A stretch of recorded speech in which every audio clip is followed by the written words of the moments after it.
Hello, Year 8, and welcome to your lesson on life on both sides of the Berlin Wall. As you'll do now, I would like you to answer this question. Look at this source, an American cartoon, and tell me, how is it describing life on each side of the Berlin Wall?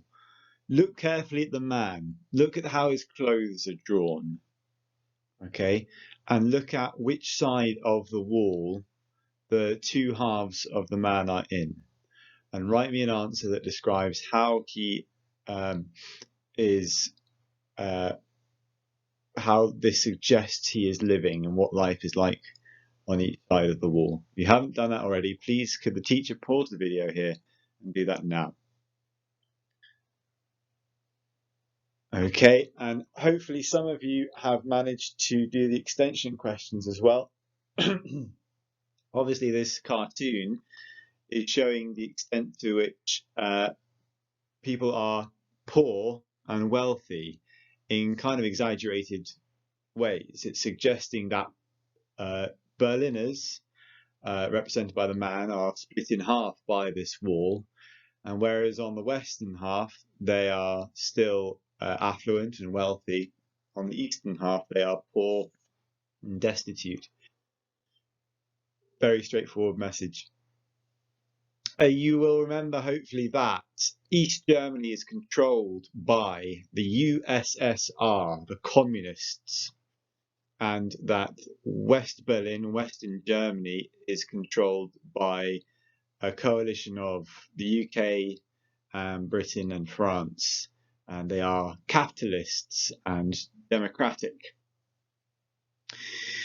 And finally, the Cold War, you'll remember, is a standoff, a conflict between the capitalist democratic West, which included America, the UK, West Germany, West Berlin, France, and many other countries, versus the communists in the USSR, which is Russia, and many smaller countries which she colonized, as well as eventually China and Vietnam and North Korea in the East. So it's a standoff between communism and capitalism, but also autocracy, where one man is in charge under the communist regime, and democracy, which where the people are in charge, which is how the Western countries operated. So let's get stuck in. This is a very straightforward lesson. We're just going to look at how people viewed their lives in the different sides of Berlin, in the communist side and in the capitalist side. I would like you to create a table in your books. Can you copy this? Put a line down the middle of your page. Put West Berlin point of view on one side and East Berlin point of view on the other side. And I'm going to ask you, after you've done that, to read 2 accounts and then watch a short video in order for you to add details about life into your table. So could the teacher please stop the video here while you copy that table into your books? It should only take you a minute.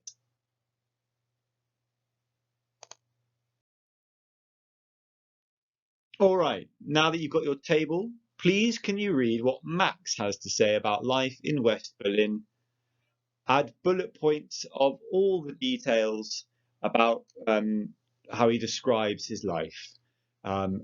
Let's say maximum 5 minutes to do this. Read it, bullet point, details about Max's life in West Berlin.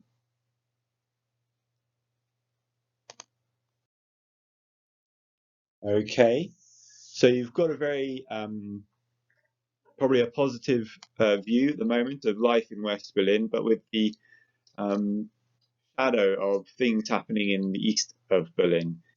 Now, for Dr. Greta, could you please write down how she describes her life in the other column? Pause the video here, please, teacher, and give the children 5 minutes to do that.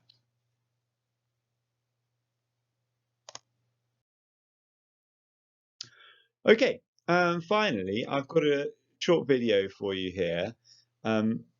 Please could the teacher copy this YouTube link into the bar and watch what people say about life in the different sides of Berlin and add those comments to your table. Okay, so life for Berliners was very different on both sides of the walls. In the West, in the democratic capitalist Western Berlin, it was uh, it was as we kind of expect life to be these days. It was free. They could think what they liked. They could buy what they liked. They could do what they liked. However, they were cramped. It was an island in the middle of this communist country, an island because there was a wall around them. So it was difficult, and it was slightly scary because they were surrounded by the enemy.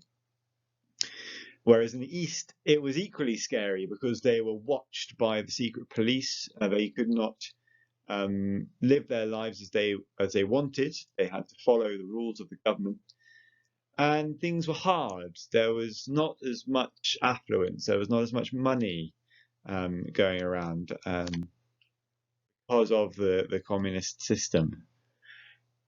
Now you've got those two different perspectives. Your final task is to write a description of life in West or East Berlin.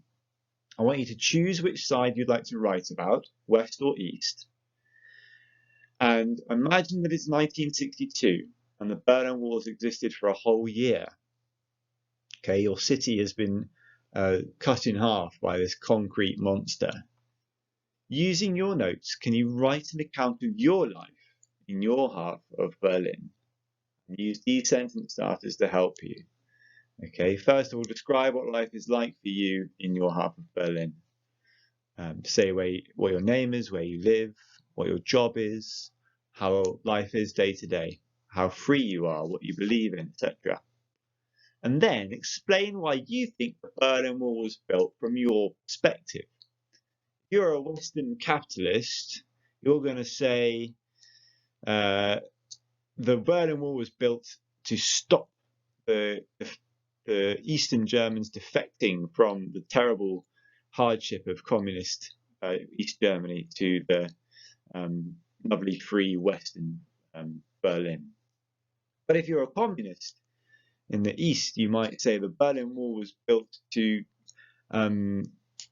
fence in the capitalists who are trying to destroy people's freedoms by making everybody greedy for money. Okay, that's a bit of a hard one maybe to answer, so give it some thought. But most important, describe your life in Berlin and just pay attention to the things that we've looked at so far. The way that Germany and Berlin is chopped in half.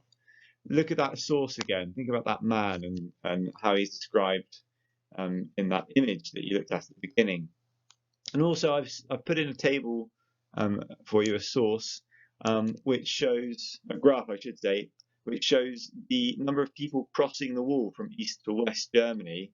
You can see it increases steadily with a spike in 1953, but it increases steadily until the wall is built in 1961, where it drops right down. People still trying to cross the wall, but it's not as easy as before. So you can see the wall was definitely built to stop people crossing over. Okay, so we're going to stop the video here. I'm going to leave you to it, and I am looking forward to reading your accounts. Thank you very much, Year 8.